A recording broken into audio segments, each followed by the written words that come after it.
Hi, everybody. It's November 20th, 2025. Um, Releasing uh, parts of us out into space away from us is a practice that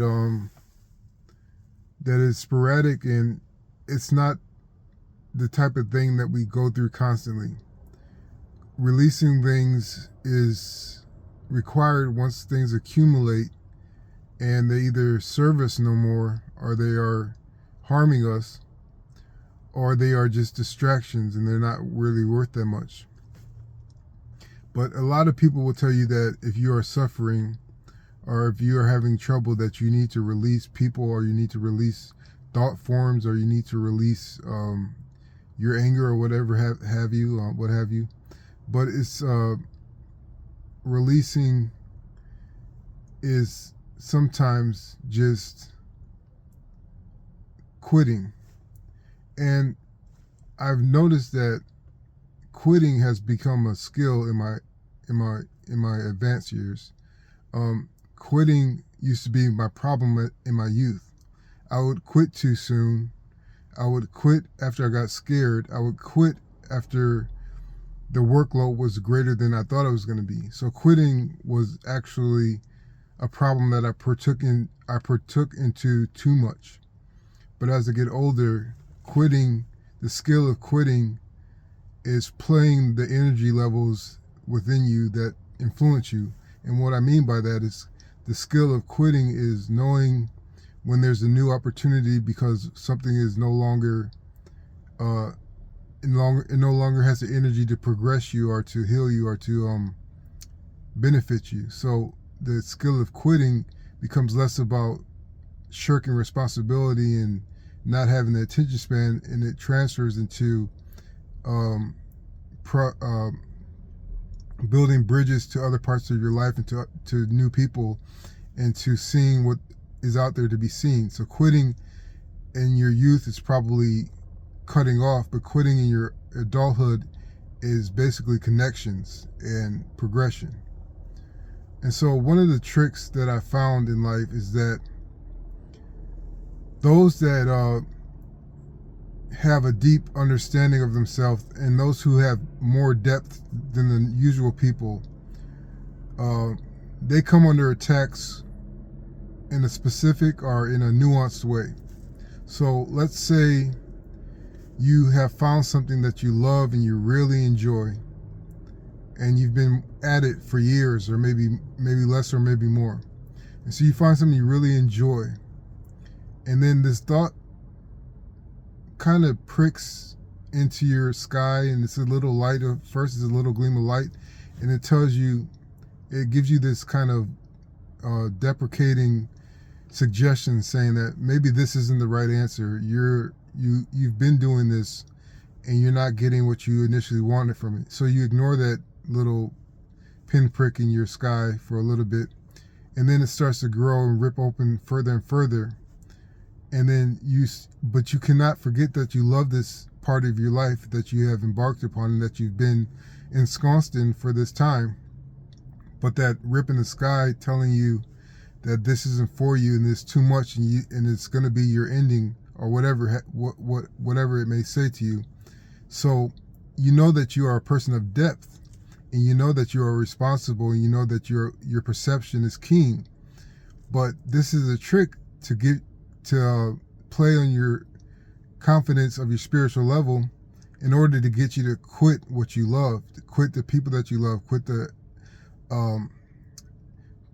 observations that you love, or quit the opportunities that you love, because it's going to play in your depth, and it's going to play on your confidence and of your self-esteem. It's going to tell you that you're arrogant, that you have a large ego, and that this thing that you are partaking in is increasing your ego. So if you let go and quit at it, then you will prove to yourself that you're not egotistical, and that you don't think you're better than anybody else, and you weren't even meant for this particular endeavor anyway. So it's going to play you like that, so you give up what you love and what is progressing your life. And another way that this comes into play is when you have reached the limit of your current ability. So you've been at this thing for a couple of years now, and you have some flashes of genius maybe, or you are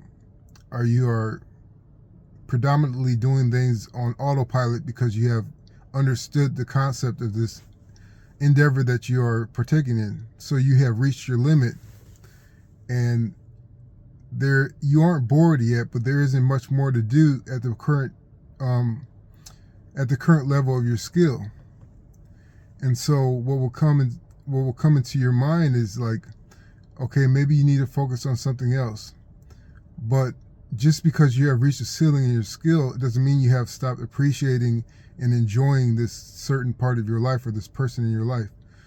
But then the ego will come in and it'll be like, if you aren't progressing, you aren't getting any younger, you aren't going to do any better. And in fact, you probably think you're better than you really are. So maybe you should stop doing this because you're embarrassing yourself.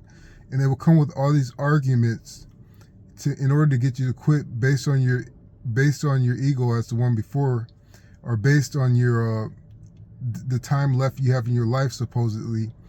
It will come with these arguments, and it will seem so logical and self-preserving that you may convince yourself to quit because you aren't as skilled as somebody else that you see on YouTube or whatever, but you still love what you're doing. So it's going to convince you to quit because you aren't advancing at a level that you had hoped for initially when you started this.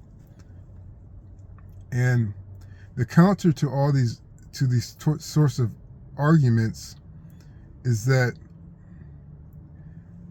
when you have a narrow ideation of what winning is, or what progress is, or what or where you should be, pertaining to the level of success you've had in your dreams, that's taking you out of reality. That's taking you into the mental space of ambition, unbridled, because that is a sector in and of itself. But if you can sit in the middle of your life and perceive what you are doing in the midst of it, and see what your true ambitions are, and to see where the true reaping of what you're going through, the skill levels, the appreciation, the enjoyment you get out of what you're doing. If you can see in the midst of that where your true ambitions are, where your true definition of success is, you will see that you don't need to have all the accolades. You don't have to have all the peace. You don't have to even have all the skill. But if you find true enjoyment in what you are doing, despite not being where you want to be, then the true enjoyment, the true fulfillment, it is the reward. It is your level of success. You are there already in your truest sense. So when you get into arguments about your ego internally, when you get into arguments about your skill level, about your competence, your insecurities and the spiritual entities that play on them are going to try to get you to give up what you love and what has been bringing you peace and gratification. And this happens to people who have a depth to them. So that is one caveat of being in the spiritual life. You have to be aware of things that are more subtle, of the subtle arguments and that come with the doubt that may not come internally from you, but may speak internally to you because of the spiritual nature of this life. So I hope this helps. Thanks.